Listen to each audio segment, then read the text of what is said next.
Over the last 20 years, the loss of life from commercial fishing vessel sinkings has been reduced by about 2/3, while during the same period of time, the number of fatalities from people falling overboard has remained about the same.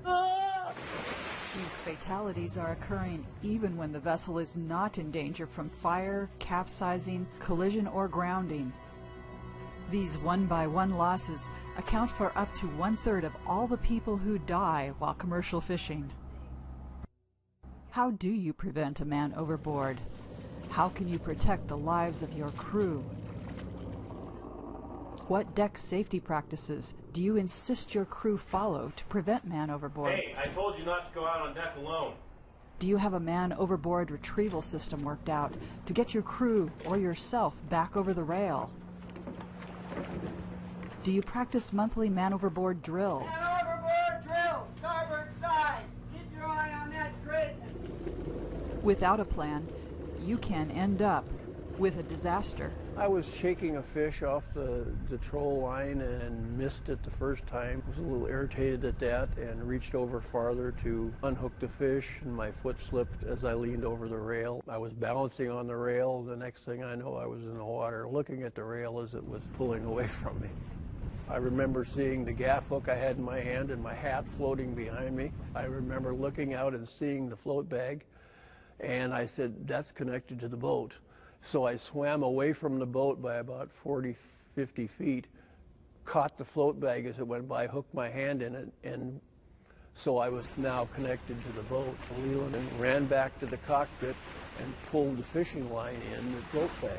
And it just pulled me right to the boat. And probably within about 3 minutes of the time I went overboard, I was back at the side of the boat. And then the problem started because I was considered bigger than I am now, and there was only one person on the boat, and we couldn't get me into the boat. So for about 25 minutes, I was at the side of the boat as we were trying to get me back onto the boat itself. There are many types and styles of wearable personal flotation, or PFDs, now available. Hey, good morning, guys. Hey, my name is Devin Lucas. I'm with the National Institute for Occupational Safety and Health. We're going around doing a study with fishermen today about PFDs. Basically, we're asking guys to wear some new styles of PFDs and wear them for a month and let us know how comfortable they are to work in. Okay. So would you guys be interested in participating? Sure, why not? All right, great. Come on Thanks a board. lot. A recent National Institute for Occupational Safety and Health, or NIOSH, study provided over 200 PFDs to fishermen to determine their PFD preferences. You know, they're trying to make PFDs that are comfortable for guys to work in. A variety of PFDs were used in the evaluation. Fishermen rated PFDs that were easy to work in very highly. They also rated PFDs built into rain gear as being very comfortable to work in. Each gear group surveyed had different preferences for PFDs. There are a number of different styles and brands available. All of these PFDs have different flotation characteristics, but the best PFD is the one you will wear most often.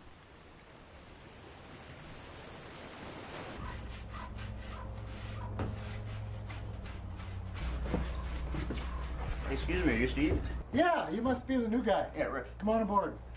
I think I'll have you put your gear in here and we'll get started. I've got a couple things I want you always to have a PFD on. I'll get you that here in a couple of minutes. And on that PFD, I want to make sure you've got a whistle. And the reason for the whistle is so that I can hear you above the engine noise in case you're in the water. Along with that, I've got a light that attaches to your PFD, and we'll hook that right onto it once we get it out and set.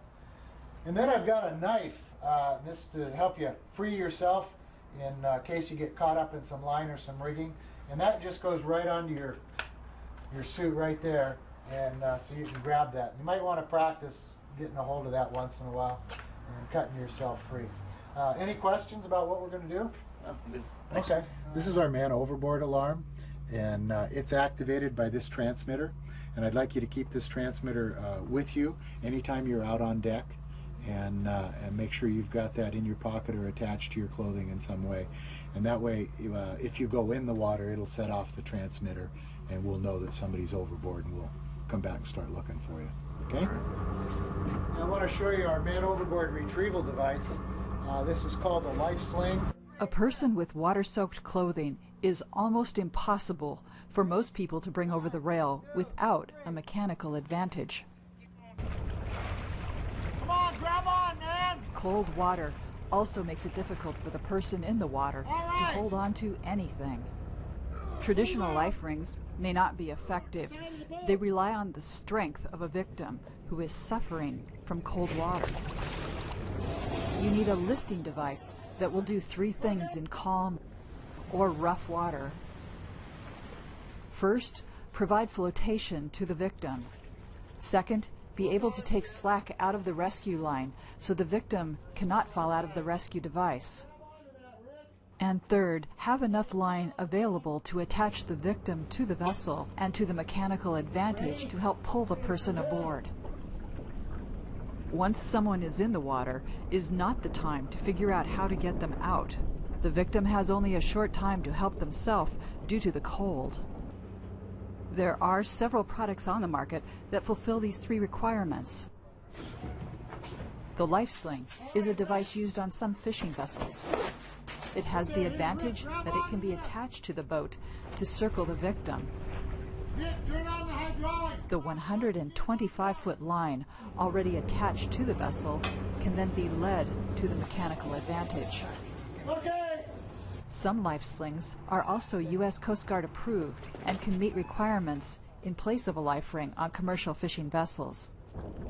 They are much more useful in a man overboard recovery. Another product is the Marsars Cold Water Rescue Sling. Adding a line to the Marsars will allow you to use your mechanical advantage to get the victim on board. You can also rig up your own device, but manufactured retrieval devices tend to be more reliable.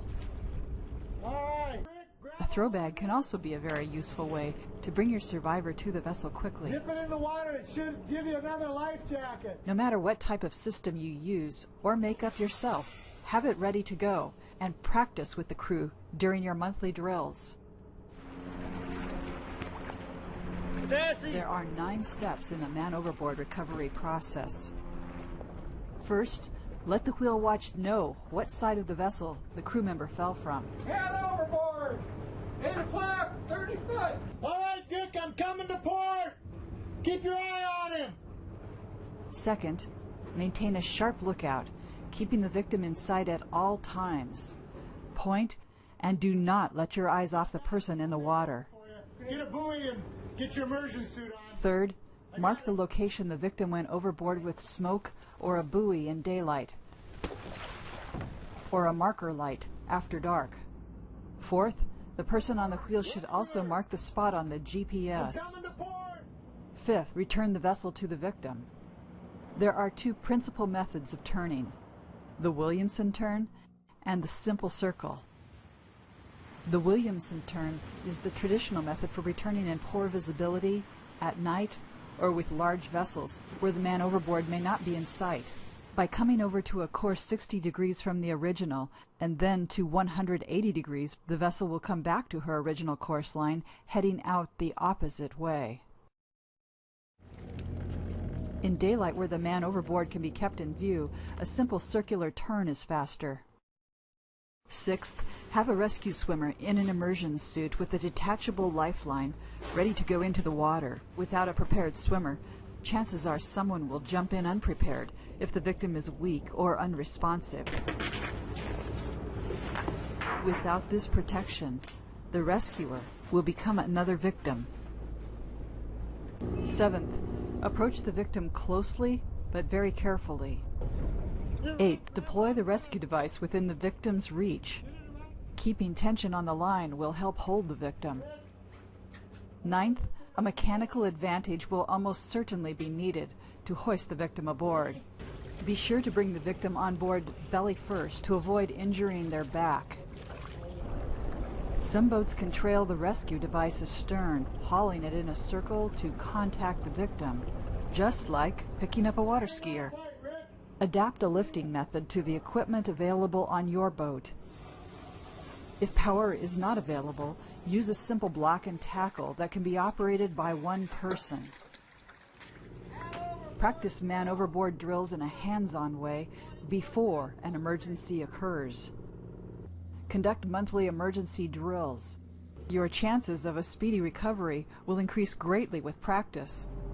Learn the maneuvering characteristics that are unique to your boat so that you can safely come alongside. If the vessel is at dock or anchor, or in an area where a current has taken the victim into shallow water, a rescue may need to be done with a skiff. Be sure to distribute the weight in the skiff to avoid capsizing, and bring the victim up in an area with low freeboard to avoid swamping the skiff. You okay? You all right? Okay, we're going to get you inside. We'll get you in some warm clothes. Okay. Every master is responsible by law to equip and train his crew to cope with the man overboard to the best of their ability. Could you rescue a man in this water? This is how a man overboard rescue should be carried out. Man overboard! 8 o'clock, 30 foot! Okay, come to the port! Keep an eye on him. Okay, I got a visual on him. Okay, I got him. I'll take over for you. Get a buoy. Okay, hey, Rick, grab onto this.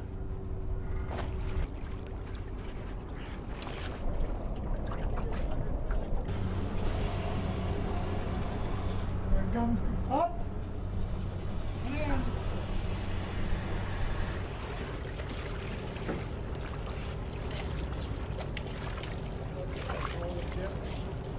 Practice, practice, practice, until everyone knows their own duties and the duties of others around them.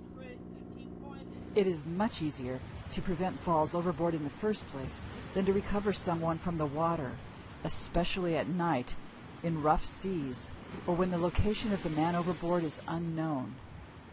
To help prevent man overboard fatalities, insist that all crew wear a PFD appropriate for the on-deck work they are doing. Prevention includes the following guidelines. Clear the deck as soon as possible of slime and slipping hazards and warn the crew of danger zones. Keep a deck policy that includes no one being on deck alone, especially at night, without telling someone on board. On smaller vessels, during your safety orientation, remind crew to avoid standing in blind spots where they cannot be seen by the rest of the crew or the operator. hey man, I don't want you doing that on deck. Use the head in here, would you? Insist that the crew use the head or at least a bucket to relieve themselves. The use of alcohol and drugs increase the risk of a person falling overboard and should not be used when operating a vessel. All crew should monitor themselves and each other for getting caught in bites of line or getting snagged by hooks. Provide safety lines, rails, or bulwarks of adequate height that do not interfere with your fishing. Be aware that fatigue increases the chances of falls overboard. Fishermen who work alone are especially at risk for a man overboard and must have a way to get themselves back on board. Choosing a life jacket you will wear most of the time is very important. It will prevent you from drowning, keep you warmer, and give you time for self-rescue. Try to fish within sight of a partner vessel if your fishery allows that. Take special care to not foul lines or other gear. Keep your decks shipshape. Keep a knife on you to be able to cut yourself away from entanglements. Be scrupulous about keeping your decks clear of slime, seaweed, and slick spots. Use non-skid on all walking surfaces, including near survival equipment. When alone, it is especially important to use safety lines or rails when working on deck that do not interfere with your fishing gear and work. Take extra precautions when working up forward, as when setting or picking up the anchor. Set dog lines or safety lines on deck for working alone when you must go in exposed conditions in high-risk locations. Consider purchasing a Man Overboard switch that will shut down your engine, giving you a chance to catch up to your vessel. There are several models from which to choose. Some alarms will shut off the engine when the victim falls in the water. Drag a floating line with a buoy if practical to help get yourself to the vessel. Rig your vessel with a pull-down ladder system that will allow you to reboard the vessel. Once near the vessel, a line always staged over the rail near the water that can be tugged on to deliver a rope ladder can save your life. When working alone, you've got to take additional precautions to avoid being another statistic. You have to kind of think of things that you never think about. I mean, if you go overboard, the best thing to try to do is have the flotation device where somebody can see you and get a hold of, like I said, a float bag or a line or something that could keep you with the boat. And I don't remember anybody ever having, somebody probably did, having a ladder or something on the boat that somebody could climb back on.